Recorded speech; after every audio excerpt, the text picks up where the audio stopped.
네, 여호와 하나님을 사랑하라 이런 제목으로 하나님의 말씀을 대하겠습니다. 기독교 윤리 실천 운동이라고 하는 단체가 있습니다. 보통 이제 줄여서 기윤실 이렇게 부릅니다. 이 기윤실에서 정기적으로 한국 교회 신뢰도를 조사를 합니다. 사람들에게 묻는 거죠. 한국 교회 믿을만 합니까? 혹은 뭐 얼마나 신뢰하십니까? 이걸 묻는 건데 조사할 때마다 결과가 좀 충격적으로 주어집니다. 화면을 한번 볼까요? 어, 가장 최근 조사가 2021년의 조사인데 발표는 23년 초에 했었습니다. 이때 한국 교회를 신뢰한다고 응답한 사람이 21% 정도 됩니다. 100명이 있으면 21명 정도 한국 교회를 신뢰합니다 라고 답을 합니다. 이 21명 속에는 약간 신뢰합니다 이 정도가 포함되어 있는 숫자입니다. 2020년에 조사했을 때는 32.8%, 한 33% 정도가 신뢰한다. 1년이 지났는데 10%가 줄었습니다.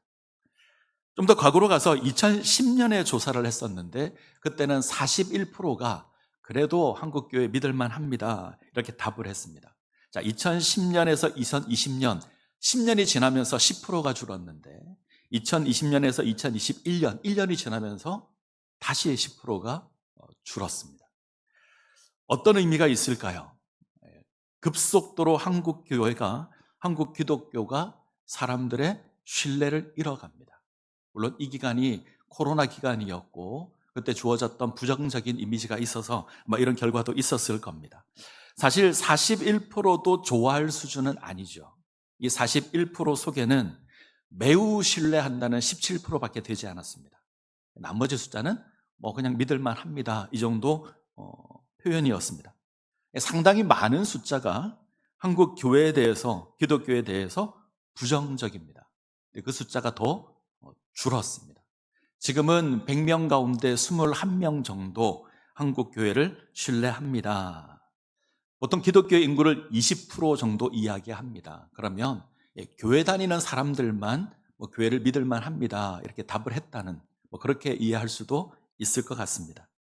2020년 당시 기독교를 신뢰하지 못하겠다고 답을 했던 사람이 63.9%. 그런데 2021년에는 무려 76%가 기독교를 신뢰하지 못한다. 100명이 있으면 76명이 한국교회를 신뢰할 수 없다. 이렇게 답을 합니다. 뭔가 문제가 있죠. 어느 순간부터 한국교회는 사람들의 신뢰를 받지 못하고 있습니다. 이 땅에 복음이 전해진 이후에 이 사회를 변화시켰던 것이, 그 일을 앞장섰던 것이 한국 기독교였고 교회였습니다. 가난한 자를 도왔고요, 학교를 세워서 가르쳤고요, 병든 자를 치료했습니다. 며칠 전이 광복절이었는데 이 땅의 독립을 위해서 헌신했던 것이 한국 교회였습니다. 그런데 이제는 사람들이 한국 교회를 신뢰하지 않습니다. 기윤실에서 이 조사를 하고 결론을 내렸습니다. 이 결론도 좀 충격적입니다. 이렇게 답을 했습니다.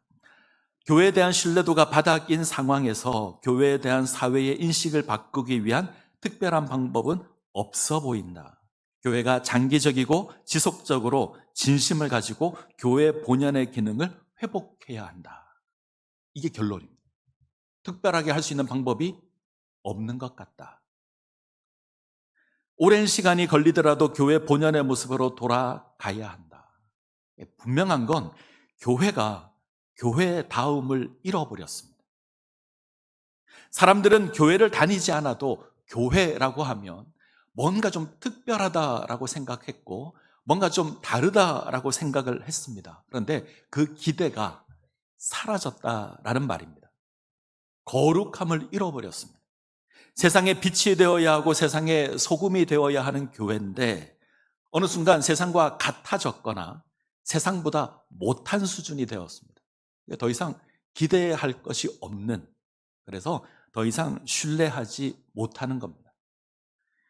손봉호 교수님은 이렇게 이야기를 하셨습니다. 한국교회 세속화의 원인을 이렇게 이야기했는데 예수의 복음으로 기복적인 무속신앙을 극복하지 못했다. 다시요. 예수의 복음으로 기복적인 우속신앙을 극복하지 못했다. 예수의 복음으로 세속적인 기복신앙을 이겨야 하는데 그러지 못했다는 겁니다. 무속신앙은 철저히 현세적이고요, 기복적입니다. 이 땅에서 복을 누리는 것을 목표로 합니다. 이 땅에서 성공하고, 이 땅에서 잘되고, 이 땅에서 쾌락을 누리는 것을 목표로 합니다. 철저히 땅의 복음이죠. 우리가 가지고 있는 예수의 복음은 하나님을 알고 하나님의 뜻을 행하는 겁니다. 하나님을 섬기는 겁니다. 하늘의 복을 쫓는 겁니다. 이것이 기독교의 복음입니다. 이 예수의 복음으로 이 세상의 기복적인 것을 이겨야 하는데 그러지 못했다는 겁니다. 도리어 세상에서 복을 누리는 것을 믿음이라고 선포했습니다.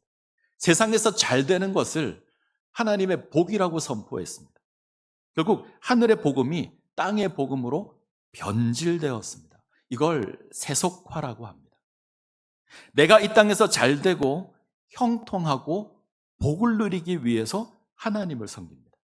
하나님을 알고 하나님을 예배하고 하늘의 소망을 향해 나아가지 않고요, 이 땅에서 잘 되고 이 땅에서 형통하기 위해서 하나님을 섬깁니다. 하나님을 섬기는 것이 목적이 되어야 하는데 나의 만족을 위한 수단으로 삼았습니다. 이런 우리의 모습에 하나님이 계시지 않는 겁니다. 하나님을 섬긴다는 우리의 삶에 하나님이 보이지 않으면 잘못된 거죠. 하나님을 예배하는 교회에 하나님의 영광이 드러나지 않으면 문제가 있는 겁니다. 사람들은 교회를 신뢰하지 않을 겁니다. 우리는 심각하게 한번 물어야 합니다. 우리 모습을 통해서 하나님이 드러나고 있는가? 우리 교회를 통해서 하나님의 영광이 드러나고 있는가? 장신동에서 장신제일교회는 인정을 받는 교회인가? 장신동에 있는 사람을 대상으로 장신제일교회 믿을만 합니까? 라고 설문조사를 하면, 신뢰도 조사를 하면 사람들은 얼마나 우리 교회를 믿는다고 답할까? 우리 한번 심각하게 고민을 하셔야 합니다. 그리고 뭔가 우리에게 문제가 있다면 고쳐야 합니다. 그래야 우리가 인정받고 신뢰받는 그런 모습으로 세워지게 될 겁니다. 우리가 지난 시간 하나님께서 요구하시는 사람의 본분에 대해서 살폈습니다. 하나님께서 우리에게 원하시는 것, 하나님을 섬기는 것이고 하나님의 말씀을 지키는 것입니다. 이걸 두 가지로 제가 말씀을 드렸는데, 하나는 여호와 하나님을 인정하는 거죠. 아무런 가치 없는 인생을 택하여서 당신의 백성으로 삼으신 그 하나님을 인정하고 그 하나님을 섬겨야 한다. 이게 첫 번째였고, 두 번째는 이웃을 사랑하는 겁니다. 내가 받은 그 사랑을 인해서 이웃을 사랑해야 하는데, 주목해야 될 건 사랑의 대상이죠. 내가 원하고 내가 좋아하는 이웃을 섬기는 것이 아니라 때로는 내가 마음에 들지 않고 심지어 원수라고 할지라도, 나와 아무런 상관이 없다고 할지라도 그를 사랑해야 한다. 우리가 그 사랑을 받았기 때문에 그렇습니다. 자, 이걸 간단하게 정리하면 첫 번째는 하나님을 사랑하는 것이고요, 두 번째는 이웃을 사랑하는 겁니다. 이걸 이제 예수님께서는 사랑의 이중 계명 이렇게 말씀을 하시는데, 자, 성경을 한번 보죠. 마태복음 22장 37절에서 40절입니다. 자, 같이 읽습니다. 예수께서 이르시되 내 마음을 다하고 목숨을 다하고 뜻을 다하여 주 너의 하나님을 사랑하라 하셨으니 이것이 크고 첫째 되는 계명이요 둘째도 그와 같으니 내 이웃을 내 자신같이 사랑하라 하셨으니 이 두 계명이 온 율법과 선지자의 강령이니라. 사랑의 이중 계명입니다. 하나님을 사랑하고 이웃을 사랑하는 것, 이것이 기독교의 핵심입니다. 마음을 다하고 목숨을 다하고 뜻을 다하여 주 너의 하나님을 사랑하라. 하나님을 인정하는 겁니다. 두 번째는 내 이웃을 내 몸과 같이 사랑하라. 자, 사랑의 이중 계명을 이제 구체적으로 표현해 놓은 것이 있는데, 십계명입니다. 이제 우리가 십계명의 말씀을 다룰 텐데, 십계명의 말씀을 준비하면서 제가 그런 생각을 했습니다. 우리가 십계명에 관심이 있는가? 어떻습니까? 십계명에 관심이 있으십니까? 우리는 별로 관심이 없는 것 같습니다. 아주 오래전 고대 이스라엘에게 허락된 그 계명이 21세기를 살아가는 나에게 무슨 의미가 있는가? 어쩌면 우린 그렇게 생각할 것 같아요. 연수를 따지면 3,500년 전에 주어졌던 겁니다. 3,500년 전에 이스라엘에게 허락된 그 캐캐묵은, 그 고리타분한 것이 우리에게 무슨 의미가 있는가? 우리는 그렇게 생각할 것 같습니다. 그래서 십계명이라는 것이 있더라, 이 정도를 알지 그것을 우리 삶의 기준으로는 삼지 않는 것 같습니다. 특별히 은혜의 시대를 살아가고 있는 우리에게 율법의 상징처럼 보이는 십계명은 아무런 의미가 없다, 이렇게 생각하는 경우도 있는 것 같습니다. 근데 아닙니다. 십계명은 아주 오래전 이스라엘에게 주어진 하나님의 말씀이지만 하나님의 백성을 향한 하나님의 뜻이 가장 잘 드러나 있는 게 십계명입니다. 우리는 십계명을 통해서 하나님께서 원하시는 것을 확인할 수 있습니다. 그리고 그에 따른 합당한 삶을 살아가야 될 겁니다. 우리가 붙들어야 되고 우리가 지켜야 하는 것이 십계명입니다. 우리가 십계명을 이제 살펴볼 겁니다. 10번에 걸쳐서 살펴야 되는데 순서상 그럴 수는 없고 오늘을 포함해서 3주간 살피게 될 겁니다. 오늘은 첫 번째 계명부터 세 번째 계명까지, 다음 주에는 이제 안식일에 대해서 네 번째 계명을 보고요. 그 다음 주에는 5계명부터 10계명까지를 살펴보게 될 겁니다. 자, 십계명은 말 그대로 10개의 계명입니다. 하나님께서 시내산에서 이스라엘과 언약을 맺고 돌판에 새겨주신 것이 십계명인데 왜 10개일까요? 혹시 생각해 보셨습니까? 왜 10개일까? 5개만 해도 될 것 같고 더 많이 20개만 해도 될 것 같은데 왜 10개일까? 많은 사람들이 생각하기를 아마 기억하기 좋게 하려고 10개로 정하신 것 같다, 이렇게 생각합니다. 박준서 교수라는 분이 있는데 이렇게 고백합니다. 우리가 10손가락을 바라볼 때마다 십계명을 기억하고 또 양손을 써서 일할 때마다 십계명을 지키도록 힘써야 한다. 우리가 가장 많이 사용하는 게 손인데 손가락이 10개입니다. 여기에 맞춰서 아마 십계명을 주신 것 같다. 이 말은 기억하기 좋게 하려고 주신 것 같다, 이런 겁니다. 일리가 있는 것 같습니다. 제가 교회를 처음 다닌 게 초등학교 5학년 때입니다. 태어나서 처음으로 교회를 갔는데 갔다 오니 어머니께서 성경책을 한 권 주십니다. 요즘 성경은 굉장히 예쁘죠. 모양도 예쁘고 가죽으로 되어 있고 그리고 이렇게 보면 금박으로 씌워져 있고 이렇습니다. 예전 성경은 안 이랬습니다.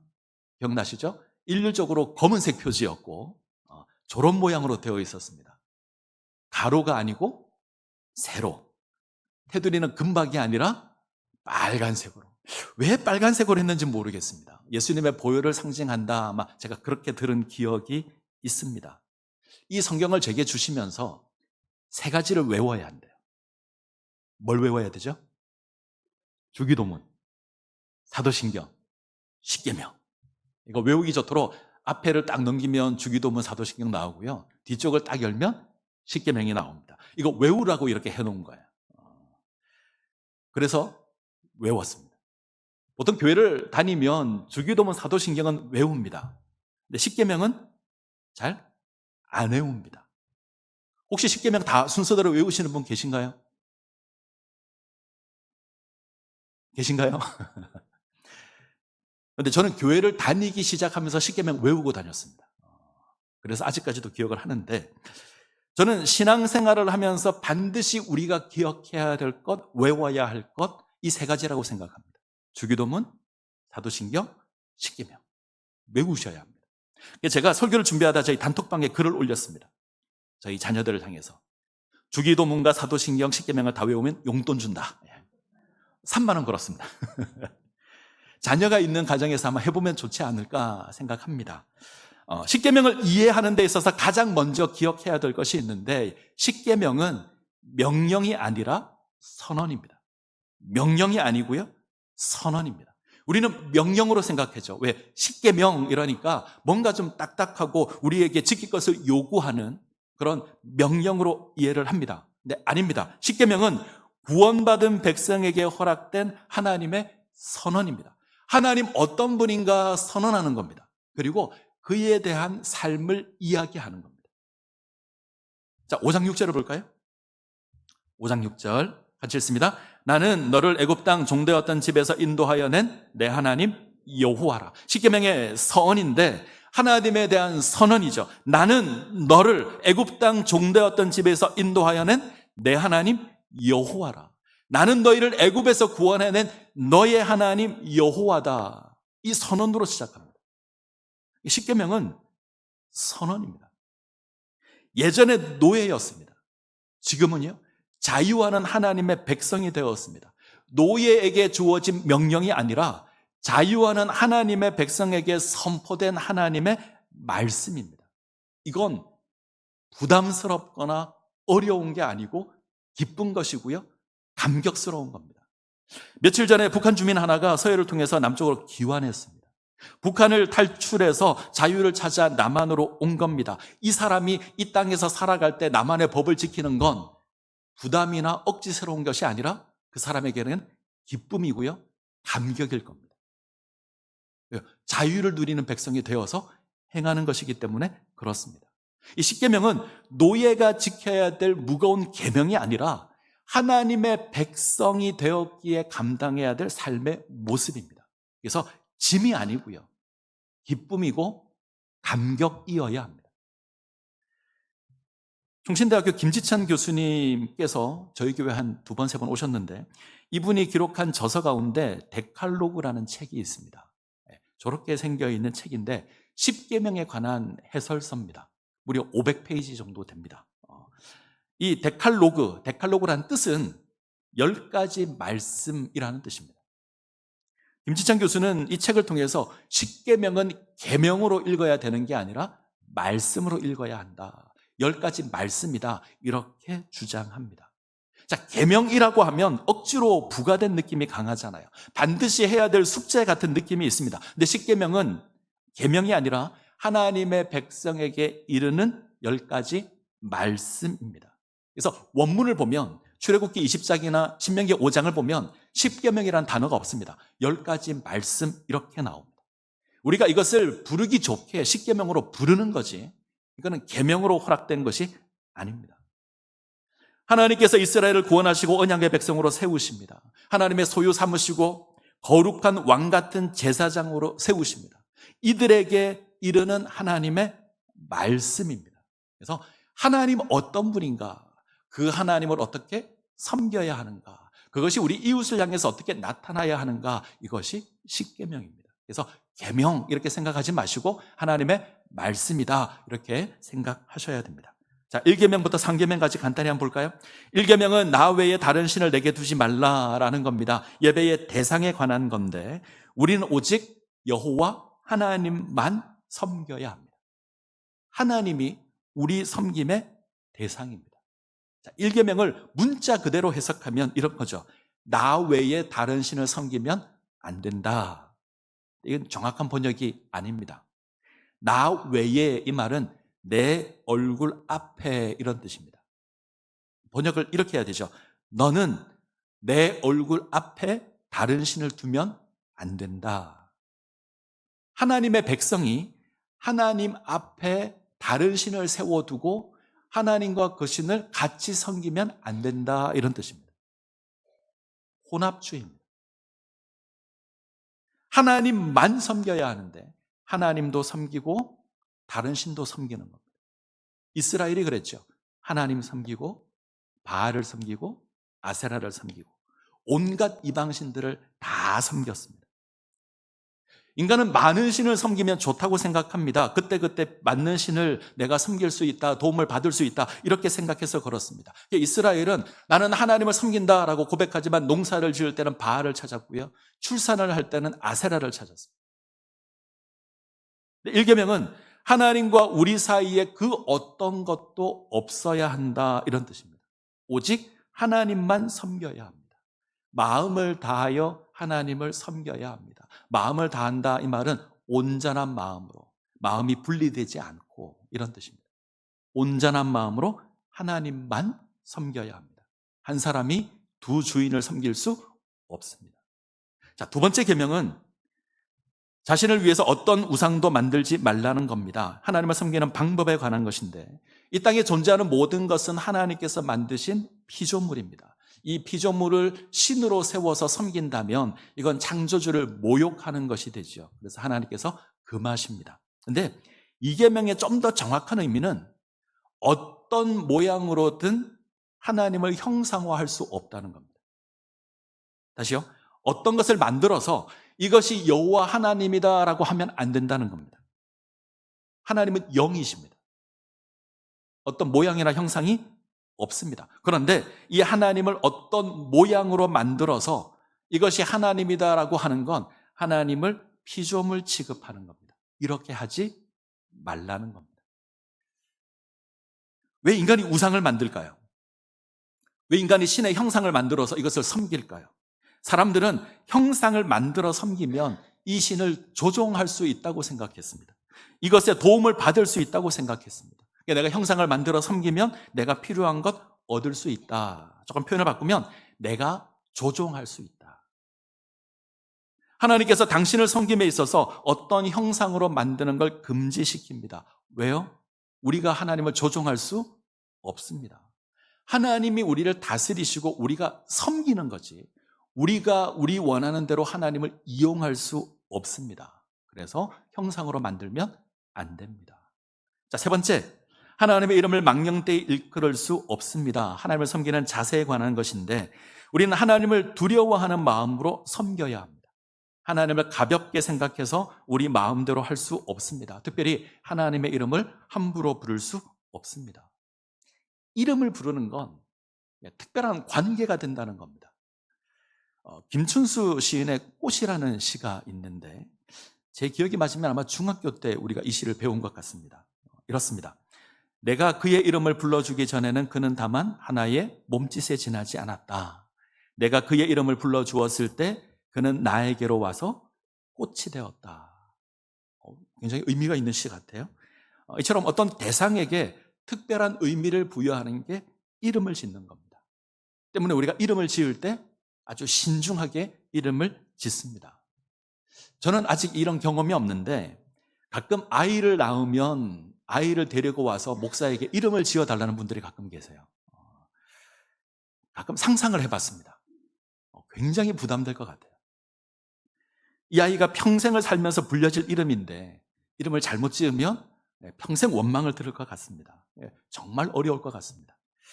저희 집 아이들 이름 짓는 것도 솔직히 쉽지 않았습니다. 아이가 태어났을 때 저희 아내가 그러더라고요. 세자로 짓지 말자. 좀 다르게 짓자. 그러면 네자가 아니면 두자로 지어야 되죠. 네자를 생각하니 좋은 게 별로 없더라고요. 뭐 주차 금지 이런 거나 뭐 주차 위반 이런 거나 뭐 좋은 게 별로 없어요. 그래서 두자로 짓기로 하고 근데 이 두자로 짓는 것도 굉장히 많이 힘들었습니다. 종이를 꺼내놓고 별의별 단어를 다 써보고 맞춰보고 이렇게 해서 지었습니다. 그래서 부탁을 드리는데 아이 이름 지어달라고 찾아오지 마십시오. 절대 안 됩니다. 부부가 잘 의논해서 기도해서 그리고 지으시면 될 것 같습니다. 사람의 이름도 중요한데 기업의 이름도 중요하죠. 우리가 어떤 회사의 제품이다 그러면 믿고 삽니다. 그 정도로 이름이 가치가 있습니다. 근데 하나님의 이름입니다. 천지를 창조하시고 주장하시는 하나님의 이름입니다. 우리가 함부로 부를 수 없습니다. 어떤 사람이 하나님의 이름을 함부로 부를까요? 하나님을 모르는 사람들은 그렇게 할 겁니다. 하나님을 모르는 사람은 함부로 부릅니다. 예수님을 모르는 사람은 예수님을 함부로 부릅니다. 이 서구 사회에 유명한 욕이 하나 있는데 지저스 크라이스트입니다. 예수님의 이름을 욕으로 씁니다. 함부로 부르는 거죠. 하나님의 백성 역시 하나님의 이름을 망령되이 부를 수 있습니다. 함부로 부를 수 있습니다. 어떨 때일까요? 나의 이익을 위해서, 나의 만족을 위해서 하나님을 동원할 때.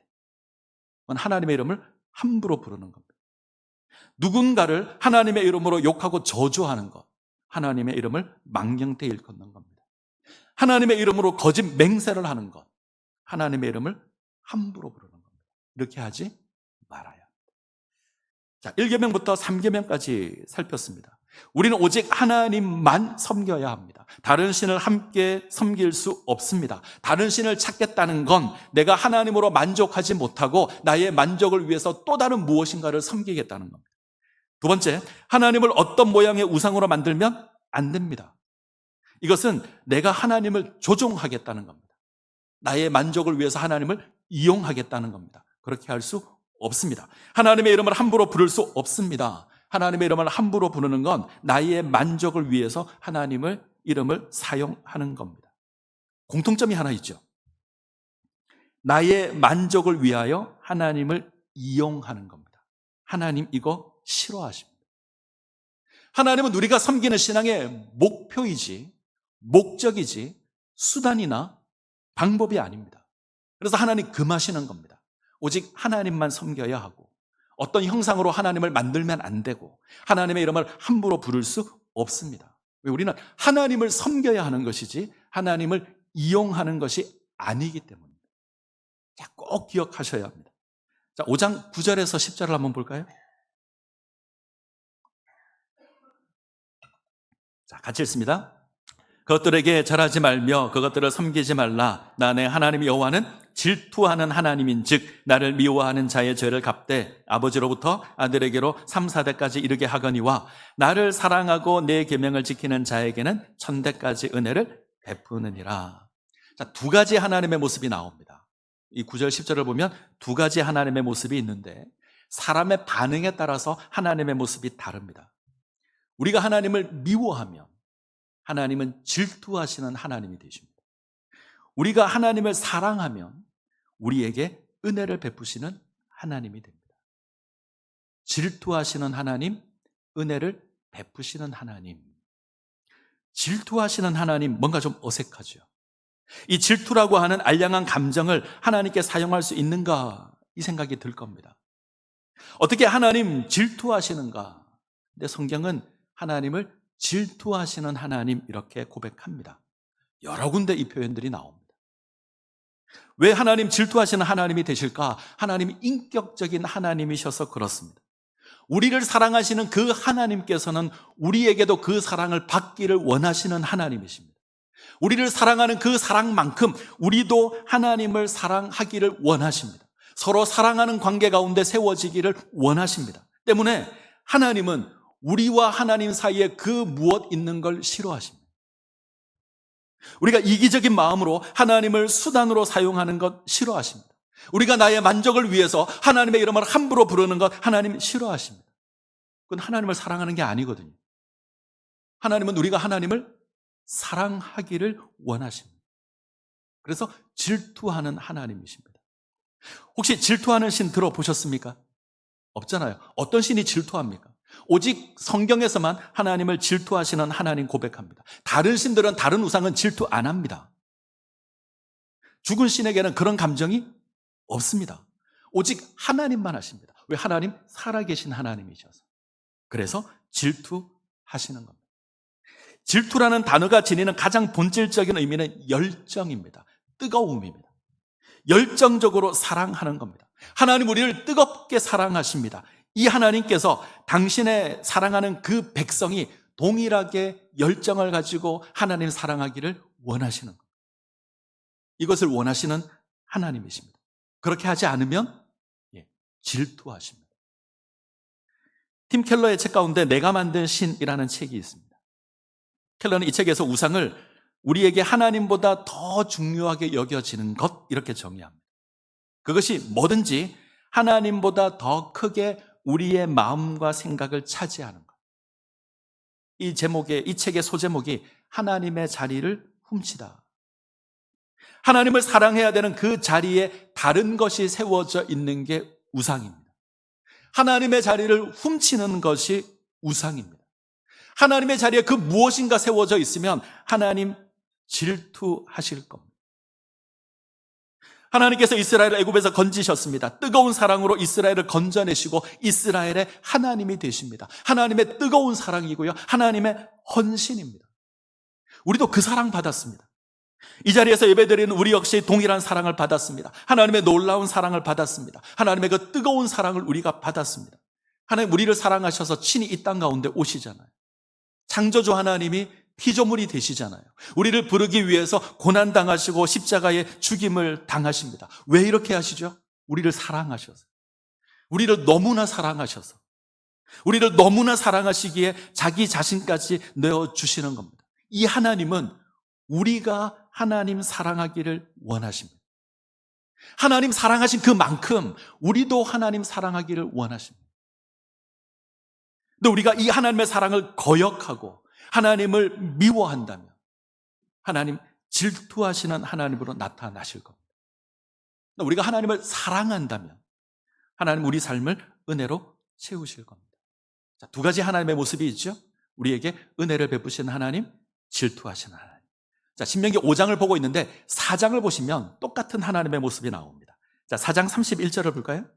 4장 31절.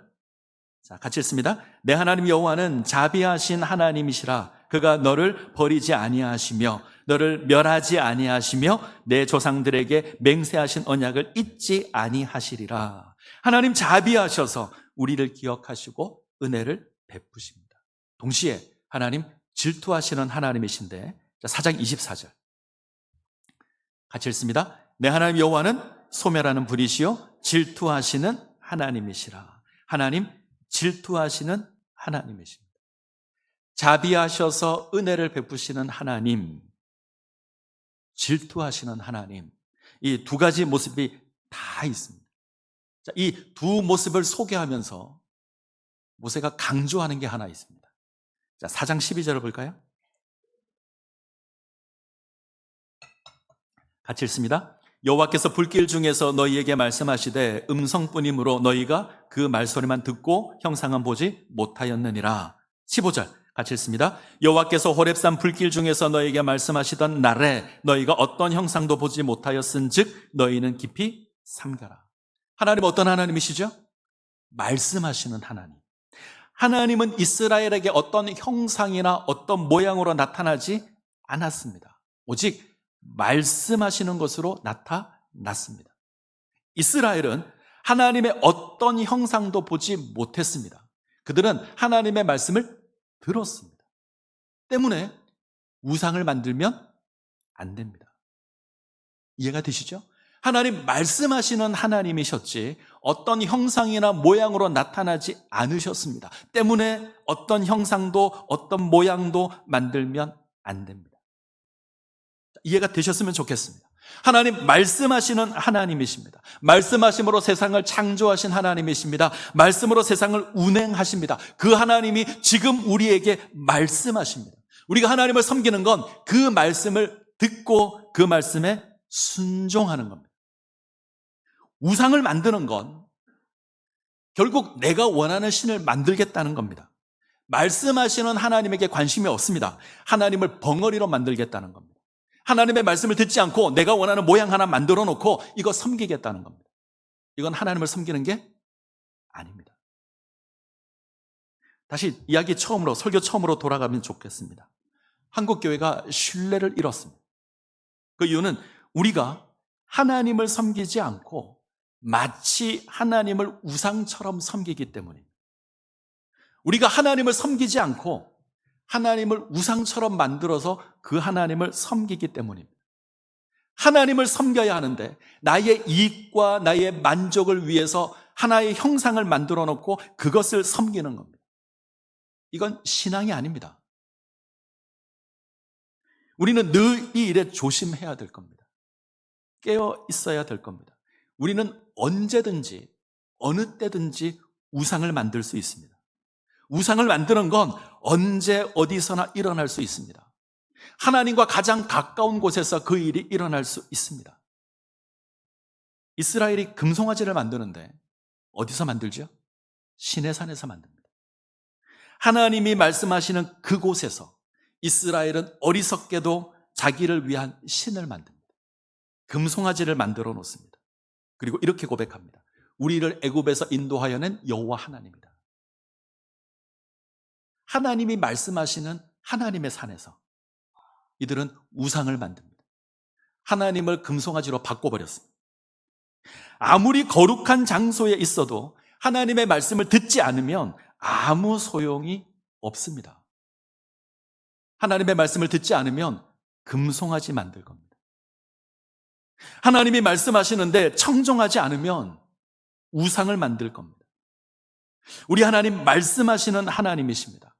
말씀으로 세상을 창조하셨고 말씀으로 세상을 운행하십니다. 생명의 말씀이신 예수 그리스도께서 이 땅 가운데 오셔서 우리를 구원하셨고 성령 하나님을 통해서 오늘도 말씀하십니다. 말씀하시는 하나님이 우리가 섬길 하나님입니다. 금송아지가 우리가 섬길 하나님이 아닙니다. 근데 우리는 끊임없이 금송아지를 하나 만들어 놓습니다. 나를 만족시켜줄, 나를 즐겁게 할, 나를 기쁘게 할 그 금송아지 만들고 그것을 섬기려고 합니다. 하나님을 예배하는 교회에 우리가 나와서 예배를 드립니다.